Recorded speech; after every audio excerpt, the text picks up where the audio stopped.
Welcome to the General's Gentlemen. Alrighty, here we are in the second game of the grand final for the ESL Coh2 Cup number 4 in North America. It's going to be Paul AD this time around as our Brits and Shadowwada as the Wehrmacht. And hopefully my mic is still off of life support, I hope. Should be good. You can hear me, right, Machine? Yeah, it sounds good. All right, perfect. We're good to go. So yeah, Paul taking game one pretty convincingly. His start was really rocky. Shadow putting on some really great pressure early on, but then he just clawed his way back into the game on the back of those two austere snipers. Yeah, such a potent unit that if you hold on to it, it's just going to win games in the long run. It's one of those units that is just so integral to the dynamic of the matchup. It's more about, like, but can the US kill the sniper? In this matchup, it's very different because the Brits have access to their own counter-sniper. So you see a lot of counter-sniping, or at least attempts to try and bait and set up counter-snipes. Yeah, and it's one of the most fun matchups in that regard. I think the AEC is a little bit problematic for Ost sometimes, just with how quickly it can come, but the dynamic of the austere counter-sniping versus the British counter-sniping is so cool because they're both one-man sniper squads that have pretty similar stats, whereas like the Soviet sniper squads take so long to aim that they're probably never going to get the counter-snipe, but it can be hard for the Ost to get the counter-snipe too because of two-man squads and all that. Yeah, fair enough. So this time around, we have Shadow. He went for a mortar as the second unit. I think he knows that Paul really likes to build trenches and double Vickers as Brits, and so having the mortar will be like a really easy way to get those trenches out of the way, and also a really nice building counter if Paul's going to try to camp the buildings on his side of the map. That's a good point, yeah, but certainly this time Paul has gone for the double infantry section. So, and already we see the mortar just barraging that trench. So, did Wada spot that with something, or can you just see it in the fog? Can you see the trench in the fog? I don't know. Oh, is it like a slit in the ground? Like I'm on Shadow's vision, and I can see a little slit. Yeah, but he has spotted it, right? I don't know. We don't have to focus on that. But sorry, I didn't mean to like throw your attention off. I was just curious. It's very possible he just spotted it with his pyos running past him anyway. But yeah, Shadow setting up an MG in this house to protect his half of the map, decapping the VP in mid. He's probably going to want to try and get Paul on the drain because, you know, he had a reasonable amount. I can't even talk right now, Machine.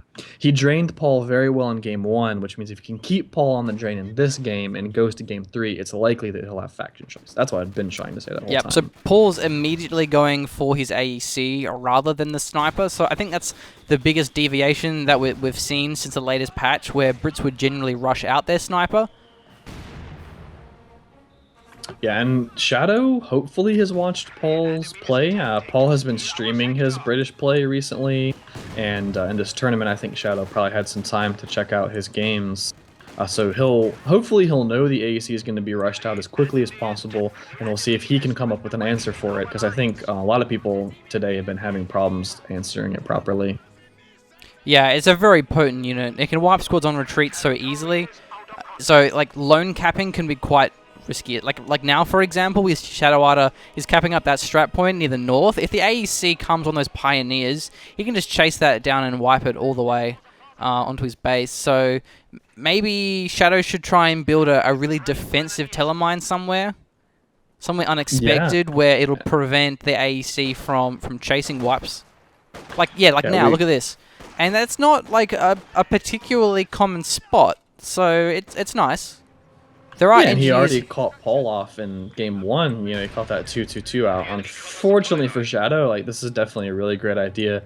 Paul's immediately gets sweepers right when he calls in his engineers, and he just doesn't want his AEC to hit any shenanigan teller mines, because I mean that'd pretty much be the game over right there, right? You just dumped 340 manpower plus 100 in the research plus 65 total fuel into one unit that just rips right away to a teller. One thing to also be careful of when you capture points is you really want to avoid standing in the middle circle, because if you're in the middle, it reveals who's capping the point. So if you have pioneers that are revealed, then that's going to suggest that you're building mines nearby. I mean, if for any faction that's the case, especially with Soviets for demos, you kind of want to hide the fact there's an NG squad, because then it's a bit more obvious that there might be a mine or demo on that point. Yeah, you just think, oh, well, I need to send my sweeper there rather than my Vet 3 LMG grins to cap that. And Shadow doing a really nice cutoff move here. Gets pretty much every single section that Paul has cut off from the map. He's actually going to do another cutoff over on the top side. So Paul's going to be down to one capped point of the map. The AEC is here, though.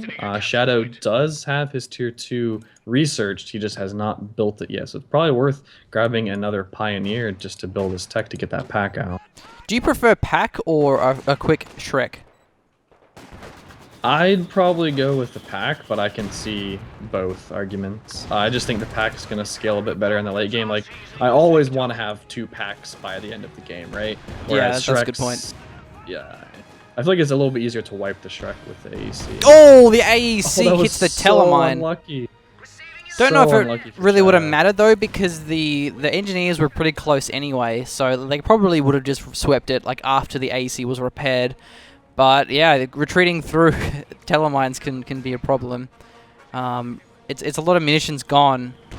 Yeah, like right now he's going to drive over it, but the engineers may have been there anyway, because the engineers, or the Pioneers from Shadow, they were revealed up there. So either way, though, Shadowwada, he's building his Tier 2 now. Needs to get a pack out. He can't really go for Shrek because he went for the Teller. Where if he didn't go for the Teller, then he could actually have a Shrek on his first squad of Pigrens. Yeah, that was going to be another point of why I like the pack better, is because you don't have to spend a mini on the Shreks, you can just get 2 LMGs instead. And a double AEC for Paul. Yeah, Shadow has plenty of manpower for grabbing a pack, and he could go mobile defense. Yeah, or alternatively, he could go the mechanized and get the half track with the Shreks now from Pigrens. Well, he'd have to like buy the mechanized LMGs and then buy the Pigrens and buy the Shreks, put the Shreks in there. Oh, you mean a mechanized assault? I think you said mechanized doctrine. No, it is German mechanized doctrine. Like, yeah, but that one doesn't have the Pigrens. That's LMG grins. The mechanized assault. Oh, right. Yeah. That's true. Oh, well, either way, right? Like, he's still going to have access to that half track. But yeah, it's certainly, it'd be better off, like, not getting the Gren rather than getting the Pigrens. But then, actually, it comes down to, like, which command is going to be better on this map. Generally, mechanized assault is safer because you have the Stug E, you have the Tiger. But it's a good map for spotting scopes, and the command tank is nice to have. The Howitzer, probably not that of a... Not on this map, really.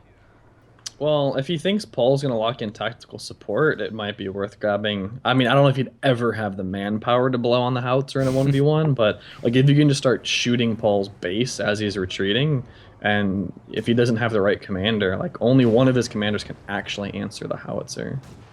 Yeah, otherwise it's just going to rain death on him. Maybe if he goes for a mortar pit, then having that Howitzer would be a good counter.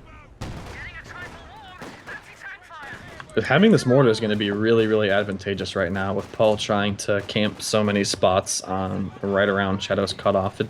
I'd probably grab another pack and then maybe even another mortar against this right now. And so Shadow actually went for a Flamer, which I think is going to be very important against this trench spam. But at the same time, it does leave him without any sweepers. So I'd love to see Paul start spamming some mines down, forcing Shadow into a second Pioneer. Third AEC coming from Paul, wow. So he's just going all in on these AECs. And, oh, Shadow's building a sniper. Oh, he needs to cancel that, but I don't know if he's seen the second AEC, let alone the third, which of course hasn't even been finished yet. Has he seen the second AEC? He probably knows that there are 2. I believe he spotted both when they were trying to hem him in between those buildings. Yeah, I don't think the sniper... if you go sniper, it's 3 AECs against 1 pack. I think Paul can just kind of run in and surround the pack, kill it, run to base, kill the sniper, and just kind of put the finishing blow on Shadow very quickly. Wow, yeah, Shadow's going to really regret building this sniper once he sees that third already AEC. Out of position, actually. Yeah, he may lose it even just to the second AEC. The MG doesn't quite have AP ammo just yet, so no real option here for support. Even the Grens aren't nearby, so there's not going to be any Panzerfaust. One's actually moving in now. Coming in. Oh, the pack has fired a shot. Another AEC on its way. Even the third one's coming now. The pack's just a little bit out of position here. Faust does come through, but the pack has been decrewed. The MG may even finish it off even without the AP ammo. If it focuses it, it's going for it now. Will it actually? Yeah, it does kill it with the MG. That's a big pickup, actually. I mean, Yeah. he still traded his pack for it, which is pretty unfortunate for him. So Paul's going to destroy the pack. That's a really smart play to make. Yep. Absolutely. This MG is so close to Vet 1, though. It's a shame it didn't have another sliver of veterancy. Like, I can almost see the like only the gold bar, but not quite. And he actually calls in his salvage guy. He's probably going to try to go salvage that wreck, get his fuel back. Yeah, also calls in his air supply, so he will get a 6-pounder and a Vickers. So trading an AEC for a pack, not exactly a good trade on the behalf of Paul. But still, like Paul has been pretty far ahead, so he can certainly make those inefficient trades. Yeah, and Shadow's just now getting healing up. All of his squads are solo health. The healing will help him stay on the field longer, which is good. He's very low on manpower still, though. I think he should probably pick mobile defense and perhaps grab a Puma to assist his pack. Because one Puma plus one pack is going to be very hard for two AECs to deal with. Just because they can't strafe the pack without getting shot up by the Puma. Especially with the AEC's new AoE, you can't afford to have wounded squads because they can get wiped so easily. Yeah. Oh yeah. It's like you don't want to have wounded squads against JLI or Ostwinds just because the models drop so much faster than they normally would in that same situation. Yeah, like T70 is a little bit different because the T70 by comparison doesn't have a lot of AoE, but it's somewhat more accurate and it has like a pretty decent rate of fire. Oh, the rate of fire is just insane. This Vickers is not going to be happy with its life, having gone to that building with the mortar right there. Immediately decides to get out. So Paul pushing everything over onto the left-hand side of this map. The two AECs leading the way. He does have a 6-pounder now, which will help counter any potential Pumas. The AEC's going straight for that sniper. Did he? I don't know if that was a weird shot. Had he shot anything? How did Paul know the sniper was there? I feel like he had just been, I feel like his sniper had just been hiding in cover for a long time. Yeah. Either way, it's going to be only a single pack, so I think at least a second pack would be really handy. There isn't a mortar pit, and there isn't any snipers either from Paul, so the packs are pretty safe. So long as they have support, leaving a Gren squads nearby, especially if he gets a second pack. So that would be really nice to have that against the AEC. So the ACs, and the second pack's being built now, so that's great to see. And the MG now finally has hit Vet 1, but it's at a really bad spot. It's on the side, so you get very splashed up. So the AoE can wipe that pretty effectively on the side. So you do have to back away, as we see Shadowwada does just now. Same with the grenades. Paul's leveraged his map control for so much fuel. He's up to 134 fuel. These AECs running in on his sniper. And there's no Grens there. There's no Faust this time around. Pack's going to get circled again. The second pack shows up right now, but it's probably going to be a second too late. That pack's going to be easily destroyed. So this is the second pack he's going to actually lose. Wow. Yeah. He could, if he had picked mobile defense, he could have had a Puma to help out there. Yeah, but it's kind of... It's a bit of a losing battle because you pick mobile defense, you get a Puma out, but then you just don't have a Tiger to look forward to in the late game. Like, maybe going for the Stug E, because it's a bit late now. Like, he wouldn't have it on time because it's 7 command points, but it's still going to be a nice buffer against the AEC with a pack, and then you do still have that Tiger in the late game. Yeah, I can see that. I just feel like he needs something else. Like, if he wants to have packs, I think he needs to put it way further back because it was pretty far out there. No Grens were around, right? So like, you have to make sure the packs are getting their first shots in at max range so that the AECs can't circle you so easily. Whereas like the Puma is just so much easier of a micro because like you put your pack wherever and then the Puma is just behind the pack. So if the AEC tries to come in on you, it just starts shooting the AEC. Yeah, it would have certainly been nice, but I think the main problem was just the positioning. Like the pack didn't have any support. It was too far forward. If he had the second pack overlooking it, he would have been fine. But it was just the timing there from Paul was quite well, even though he didn't know, of course, the second pack was on the way. But by killing 2 packs, it's really delaying Shadowwada from actually having a pretty significant composition. The mortar's doing pretty well, though. It has hit Vet 2, so it's going to be a lot more powerful now. Paul putting up a mortar pit, very aggressive spot. It's going to cover probably all of those sections. Might even be able to shoot into base a little bit on Shadow's base. Yeah, so now that's that's going to be really hard for him to deal with. That mortar pit's going to be a big problem because Shadowwada's double packs are just going to get forced away by this mortar pit. Shadow going for Pigren, so I guess he wants to pick up some Shreks to fulfill a non-strafable AT role. I feel like Shadow's mortar pit, or his mortar rather, has just like spent the whole game killing trenches. Wow, so Shadowwada was considering buying a Telemine right next to his pack, anticipating that there would be like another circle all in. That would have failed horribly though because the mortar pit would have detonated it accidentally. Oh, that would have been so disgusting to see. Like, yeah, the mortar detonates the teller, which then blows up the entire pack crew, and then the AC is just coming in. Oh, Shadow's attack around. Yeah, nice play here, but now it's kind of leaving it a little bit exposed for a second, for the ACs to just rush it. And at the moment, there's no second pack. There is the Shreks, however. So that's what he's playing for, and the Shreks are really good in that defensive situation because they have like a pretty high DPS relative to the fact that still actually he kills the mortar pit. There was no brace. Wow, where was the brace, Paul? He could have braced and then sent the AECs in. So that a very nice little win there by Shadowwada. I wonder if he knows he killed it. He's still attack grounding. Okay, there he goes. He's pulling it back now. Yeah, it does tell you like destroyed. Yep. Yeah, but sometimes you're focused on other stuff. We're not able to hear it. Pack actually gets Vet 1 off of the mortar pit kill and lays a nice round in on the AEC. Paul's just keeping the stranglehold, though. He has an infantry section in the bunker on mid. Probably Shadow's mortar needs to start shelling that to get it out of there so he can cap mid, get off the drain. I think Paul has more VPs now. Yeah, so Shadowwada, in the long term, he's probably just going to go for a Tiger. As for Paul, though, he does have a fair bit of options. What tank would you like to see come out of Paul? If he expects Shadow to go for a Tiger, I would really like to see a comment from him. Firefly is really good against the Tiger too, but it's a lot weaker against the packs and Shreks and stuff.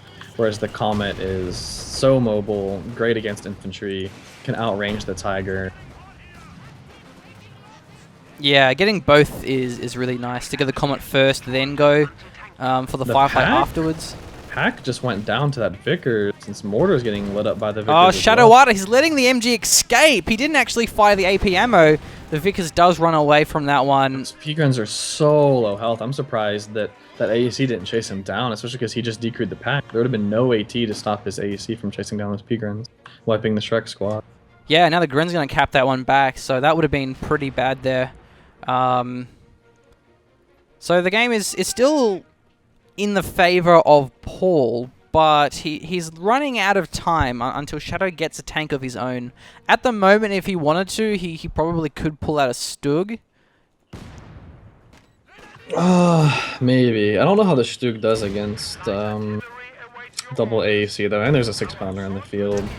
Yeah, the Stug's also going to be good, like, defensive, like, covering the pack's flanks. Stugs are great for the late game, though, because they have that high rate of fire, the high DPS, which is what you want to have against Comets, against Churchills, Cromwells. Oh, you mean a normal Stug? I don't think he has time to get a normal Stug and a Tiger. He hasn't even researched Battle Phase 2, let alone... Yeah, that's what I was going to say, is, like, it would have been nice, but it would delay his Tiger. Actually, he went for a Stug E instead, so I think that's a pretty smart play, because it won't delay his Tiger. He's still 4 command points away. Yeah. It won't delay the Tiger. The question will just be, how is it going to do against the ACs? He does need something to help him against these MGs. But Paul pushing in really hard towards the cutoff. This pack is down to 2 men already. Oh, he's taken out again. I think that was because the 2 Vickers were actually firing. It actually hits a Telemine. So he did plant one in the end. And now the Shreks are moving in for a flank, but the Vickers there will be suppressing. There is the MG in the house. Hasn't popped any AP just yet. The sniper's being hunted down. He will lose that one to the AEC. The Stug is in flanks here. Yeah, he actually used the RD cover. The Stug, it hasn't got a damaged engine, so he's quite lucky there. But he still actually damages his own turret. Yeah. Yeah, it's a little bit too close there. That's one of the drawbacks of that ability is if you're like on top of the enemy vehicle, the AoE actually splashes your own tank as well. Yeah, the MG could decrew that MG. Still no AP ammo. He's actually getting hit by the suppressing fire of that RD cover. Yeah, he's retreating that get now. that MG out of there, especially with the AEC there. Like one splash shot from the AEC could take that. The Stug pushing back in under the RD cover though. I think that's a really bad idea. Somehow Yeah, it's still available. 6-pounder. Oh, once again, doesn't get a damaged engine, just gets the turret lock, I believe. Oh, now there's the damaged engine, so that was a huge misplay. Because now, at least the 6-pounder's being recruited by Shadow. And that's he's gonna lose it though. It's gonna have to retreat through so much stuff, including the artillery cover. So the artillery cover is finally over. Yeah, so... Paul definitely picking back his 6-pounder. So Paul just went for a Cromwell. Was going for a Cromwell. Yeah, still building it, which, I don't know, I think he should cancel. If he cancels that and gets his Comet research, then like he'd be so close to getting a Comet. Especially with this income. Yeah, because he has so much fuel that he can really go for whatever he wants. And the Cromwell is going to be great against the Stug E, able to circle it quite easily, but so is the Comet. Yeah, the Comet should be even better because it can just sit at 50 range, and every time the Stug E shoots at it, then like it shoots back. And I mean, the Stug E's never going to penetrate the front of the Comet, right? Yeah, like that's right. 1 in 20 chance or something. And even if it does, it's not a lot of damage anyway. Yeah. So Shadow rebuilding, what, his 4th, 5th pack of this game? He's just been losing them and them getting blown up. Those P-Guns are so clumped up against that Callum. Yeah, that could have been a wipe here. Actually, 2 grand, so it could be a snare, it seems. One of them does come through. The second one retreats. Nice crushing there, preventing that second Faust from coming through. There's a triple cap, however, for Shadowwada. Only 175 VPs just left. So yeah, that's not much time when you're triple cap. That's what, a minute at a triple cap rate? yeah, but once this Tiger comes online, it could be a different story. Yeah, I guess Paul doesn't really have a great answer to the Tiger right now. He has the 1 6-pounder, which is a great AT gun. Oh, actually he drives into the pack. The Gren's already got the Faust off. He could certainly lose this one. One more hit. He's out of the arc now, but it's just reset up. Didn't even try and get behind that house. Oh, he doesn't go for it? The loader goes down? Yeah, there's the Cromwell. The pack does get flanked again. The Shreks are there, though. They're not Vickers firing. laying in some crazy damage. Shreks do get in there. Hopefully he can actually recrew this pack, rather than it just dying, maybe. Trying to go for the AEC, but it will slip away. Yeah, and even if a Tiger shows up, Paul already has enough of a fuel float to just go for a Firefly. And he already then has enough for a Tulips, especially if he gets the RD cover for the damage engine on the Tiger and then immediately just a Tulips rocket. That Tiger's going to get bursted down incredibly fast. Yeah, this Vickers is so low in that house. The house might collapse on the next Stuke shot, actually. Yeah. Stuke keeps him missing. The 6-pounder lining up some nice hits. Yeah, he has plenty of munitions for RD cover and for Tulip rockets. That'd be insane. Because at the moment, he's had... It suck for Shadow, like... Oh, that's he's using RD cover again? Wow. I think he just wants to seal the deal, right? He's coming with the AEC on this RD cover, giving himself vision. The only thing that he has to fear is that pack, which is already flanked. Stug gets engine damage. Yeah, that one's going to be pretty easy to take out now with a 6-pounder there especially. The damage engine wears off. AEC still there. The Shreks are actually moving in for the AEC. This Stug is taking so many shots from that the RD cover. So the pack's been decrewed. This AC can probably just back away with the smoke. Yeah. It actually gets the smoke from the RD cover. But now his own smoke may be necessary as well. There's no smoke from the AEC, but one of the Shreks actually misses. Very lucky there, especially as it was Vet 3, giving those Pigrins the extra accuracy. This Pigrun's pushing back into the RD cover. I can't imagine that's a good idea. Yeah, like it wasn't an amazing RD cover, but Paul has double munis, so he doesn't need to conserve his munitions. He's going to have more available. Well, the other thing is, if he realizes that Shadow's at 180 VPs with a triple cap, and it's only a minute worth of time that he has to keep him triple capped, he already took half of those VPs and more by pinning Shadow into his base for the duration of this RD cover. And a Comet looks like, yeah, he's picking up a Comet right now. So even if Shadow gets a Tiger out, I think the Comet is going to be able to be a very capable answer to that. Out mobilitying it, outranging it, great rate of fire, great penetration. It's just such a wonderful tank. I might be too much of a fanboy of the Comet. Oh, the Comet's Probably my fantastic, favorite though. tank No, in the game. I dig that, you know. I respect a man that appreciates the Comet. Yeah. They have some great vocal lines, too. Yeah, and I think one of the strongest things about it is if you actually do go the hammer, then you have not only the war speed, but then you also have those tracer rounds or whatever they're called that you get vision on a target, so you can like use that 50 range quite effectively. And you get the grenades, right, on the Comet? Yeah, gammon bombs. Yeah, like Yeah. I love going for hammer when I rely on fireflies, because it especially makes a big difference having that vision tracking on the firefly, because you can stay at range and still have pretty good follow up.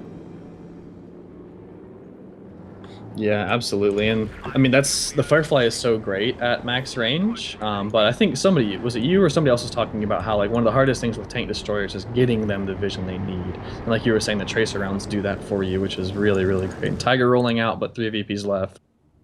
Yeah, that's it. So that's going to be a 2-0 win here for Paul. So yeah, Shadowwada, he was holding on, and he just got his Tiger now, which would have really shaken things up. But at the same time, it was such a late Tiger, 25 minutes, that Paul could have fielded either a Comet or a Firefly, and probably could have just killed it with the arty cover. So yeah, in this situation, like, it may have been better off if Shadow just went for his Puma, because then he could have at least held off the AECs. If he held his fuel for long enough, then he could have gone for a tier 3, like started maybe getting a P4 or still got whatever. But yeah, a well played game here, and it was just pretty cool seeing a different matchup rather than seeing Space Hamster. So the competition is pretty tight here in NA, probably more so than EU, but we're seeing Loveness because it's completely wreck EU.